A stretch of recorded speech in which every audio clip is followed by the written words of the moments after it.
রাষ্ট্রীয়ভাবে শোক প্রকাশ করা হয়েছে।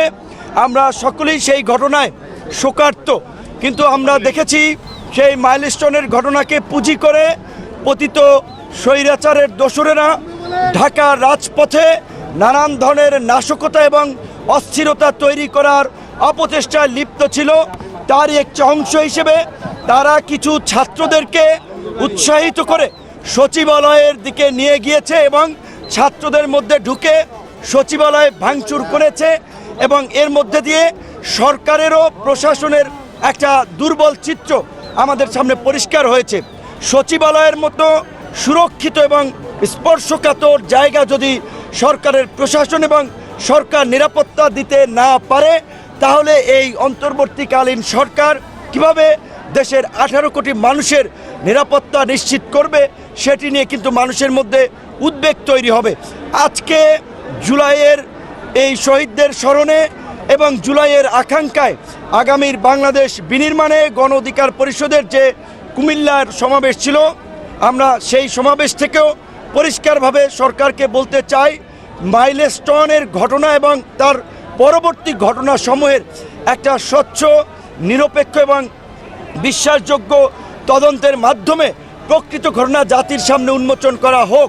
কারণ এই যে একটা সত্য কিংবা মিথ্যা যাই হোক না কেন, যেই তথ্যটি ছড়ানো হয়েছে মাইলস্টোনের ঘটনায় নিহতদের লাশ নিয়ে আপনার মিথ্যা তথ্য ছড়ানো হচ্ছে, লাশের প্রকৃত সংখ্যা জানানো হচ্ছে না।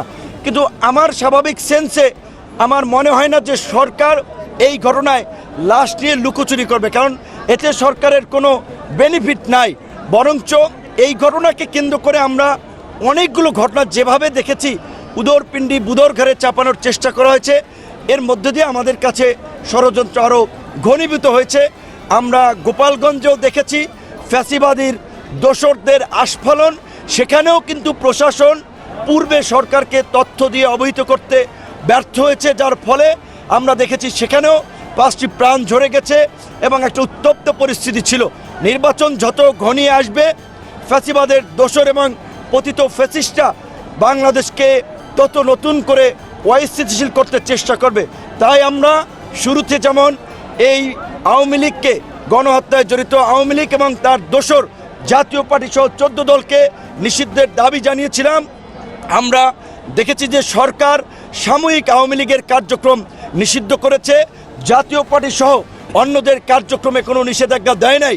সরকারের প্রতি আমরা দাবি জানাবো, অনতি বিলম্বে আওয়ামী লীগকে স্থায়ীভাবে রাজনীতিতে নিষিদ্ধ করা হোক এবং আওয়ামী লীগের দোসর যারা গত 14 বছরে লুটপাট, গুম, খুন করেছে, তাদেরকেও একই প্রক্রিয়ায় নিষিদ্ধ করা হোক এবং এই জুলাইয়ের আকাঙ্ক্ষা বাস্তবায়নে সরকার এবং শাসনতান্ত্রিক ব্যবস্থার মৌলিক যে পরিবর্তনের আওয়াজ উঠেছে, সেই পরিবর্তন নিশ্চিত করার মধ্যে দিয়ে সরকার একটা নির্বাচনের দিকে এগিয়ে যাক, একটা অবাধ, সুষ্ঠু, নিরপেক্ষ নির্বাচনের মধ্যে দিয়ে বাংলাদেশ একটা নতুন পথে পরিচালিত হোক, আমরা সেই প্রত্যাশা করি। ধন্যবাদ। পরশুদিন আপনারা দেখেছেন যে সরকার 13টি রাজনৈতিক দলের সাথে বসেছিল, 13 দলের শীর্ষ প্রধানদের সাথে, সেখানে আমরাও ছিলাম। সেখানে আমরা পরিষ্কারভাবেই সব রাজনৈতিক দলই সরকারের এই পক্ষপাত দুষ্ট আচরণের তীব্র প্রতিবাদ জানিয়েছে এবং ডক্টর ইউনূস স্যারের প্রতি সম্মান দেখিয়েই তারা বলেছে, আপনার সরকারের প্রতি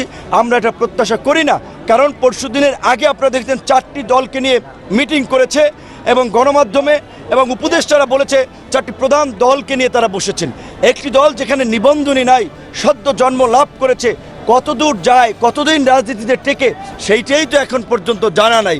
সরকারের পৃষ্ঠপোষকতায় থেকে, সরকারি সহযোগিতায় এদেশে অনেক কিংস পার্টি গড়ে উঠেছে, পরে আবার সেগুলো হাওয়ায় মিশে গেছে। কাজেই এই সরকার যে একটি দলকে, বিশেষ করে সদ্য জন্ম গ্রহণ করা এনসিপিকে যে পৃষ্ঠপোষকতা করছে, সেটি শুধুমাত্র গণ অধিকার পরিষদ নয়, দেশের অধিকাংশ সচেতন রাজনৈতিক মহল এবং নাগরিকদের কিন্তু এটি মতামত যে সরকার একটি দলকে পৃষ্ঠপোষকতা করার মধ্যে দিয়ে তাদের একটি পক্ষপাত দুষ্ট আচরণকে জনগণের সামনে পরিষ্কার করেছে।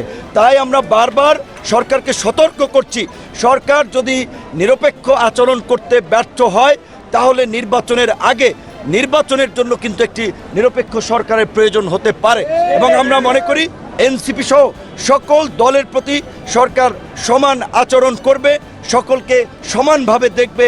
এর আগে যেমনিভাবে সকল রাজনৈতিক দলকে নিয়ে সর্বদলীয় মিটিং হয়েছিল, আমরা আশা করি সরকার বিভিন্ন ইস্যুতে রাজনৈতিক দলগুলোকে নিয়ে একই প্রক্রিয়ায় সর্বদলীয় মিটিংয়ের আয়োজন করবে। এবং কোনো দলের সভা সমাবেশে দেখা যাচ্ছে জেলার বৃক্ষমেলা বন্ধ করে, পরীক্ষা বন্ধ করে ছাত্রছাত্রীদেরকে সেই সমাবেশে যোগদান করার নির্দেশনা দেওয়া হচ্ছে। এটি নতুন বাংলাদেশের চিত্র নয়। এগুলো আমরা পুরানো আমলে দেখেছি। সরকারের এমপি মন্ত্রীরা এলাকায় আসলে, কোনো এলাকায় গেলে তাদেরকে শুভেচ্ছা কিংবা স্বাগত জানানোর জন্য এইভাবে সরকারি কর্মকর্তা কর্মচারী, স্কুল কলেজের শিক্ষার্থীদেরকে বাধ্য করা হতো, সরকারি প্রোগ্রামকে পিছিয়ে দেওয়া হতো। এখনও কিন্তু একটি দলের জন্য সরকারি দলের বিশেষ ব্যবস্থা আমরা দেখতে পাচ্ছি। আমরা নিন্দা এবং প্রতিবাদ জানাই এবং রাজনৈতিক দলসমূহকে আমরা বলতে চাই, গণ অভ্যুত্থান পরবর্তী সময়ে গণ অভ্যুত্থানের অংশীজনদেরকে নিয়ে আমরা একটা ঐক্য এবং সংহতির মধ্যে দিয়ে নতুন বাংলাদেশ বিনির্মাণ করতে চাই, কোনো বিভাজন বিদ্বেষের মধ্যে দিয়ে নয়। ধন্যবাদ।